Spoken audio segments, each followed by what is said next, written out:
এই তো হয়ে ভুলে গেলে।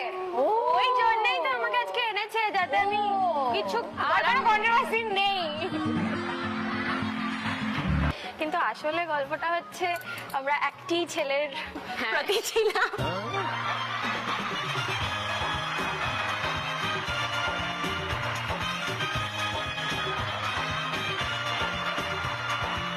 হ্যাঁ, আমরা একটা ছেলেকে ডেট করতাম। এখনো আমাদের খুব ক্লোজ ফ্রেন্ড, বেস্ট ফ্রেন্ডস এখন উই আর অল।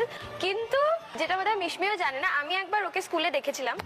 আমার লিটারালি একটা ক্রাশ, মানে আমি এত মিষ্টি দেখতে একটা মেয়ে, মানে আমার এরকম একটা ফিলিং টুয়ার্ডস আ গার্ল। আমি লাইক এর সাথে তো বন্ধুত্বটা করতেই হবে। তারপরে হঠাৎ ইনি আরেকজন যে আমাদের কমন ছেলে আমার কাছে দেখা করো, আমার দেখা করাবি না, তখন একটু ব্রো ব্যাপার হয়ে গেছে আমাদের মধ্যে।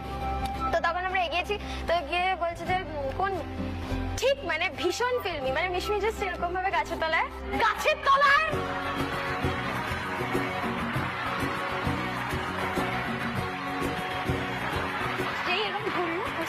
তখন আমি আবার স্টার স্ট্রাক, মানে এটা সেই। তারপরে আমাকে দেখা করা করে আস্তে করে, ও তো ভেবেছে ঝগড়াঝাটি বা কিছু একটা হতেই পারে। এই ছেলেটি যখন আমাদের ইন্ট্রোডিউস করাতে গেছে, কোনো ব্যাপারই না, মানে আমরা ভুলেই গেছি যে আমরা এই ছেলেটির সাথে মানে রয়েছে আর কি। তো দেন উই স্টার্টেড, মানে তখন থেকে মানে আমার রাস্তাটা ক্লিয়ার হয়ে গেল টুয়ার্ডস হার।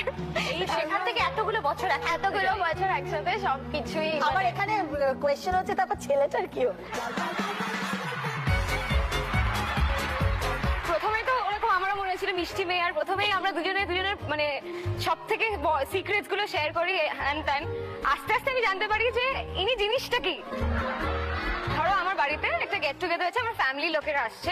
একটা আমার মানে কাজিন আছে যে খুব মানে বোকা বোকা জোকস ক্র্যাক করে আর খুব বিয়ার্ড টাইপের। হ্যাঁ, তো আমি ওকে বলেছিলাম এই আমার কাজিনটা আসছে আর এরকম। হ্যাঁ, তো বললো ও তাই, ও আচ্ছা কি এলে দেখাবি। হ্যাঁ, আমি দেখালাম, কাজিনটা এলো, ও তুমিই সে দাদাটা না যে তখন তুমিও তো স্পেসিফাই করে বলনি, মানে লোকটা হয় এটা কিন্তু এর সামনে বলবে না। ওই লোকটা এসে ওরকমই কিছু একটা বলছিলাম, তুমিই সেই ক্যাবলাটা না যে এরকম ভাবে বকছো।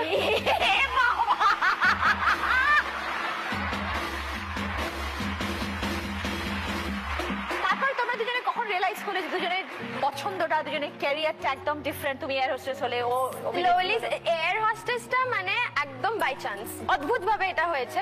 বিকজ আমি তো মানে যে যখন এটার ইন্টারভিউ হয়েছিল, এটার যে একটা ইভেন্ট হয়েছিল, সেই ইভেন্টটাকেই আমি ম্যানেজ করছিলাম।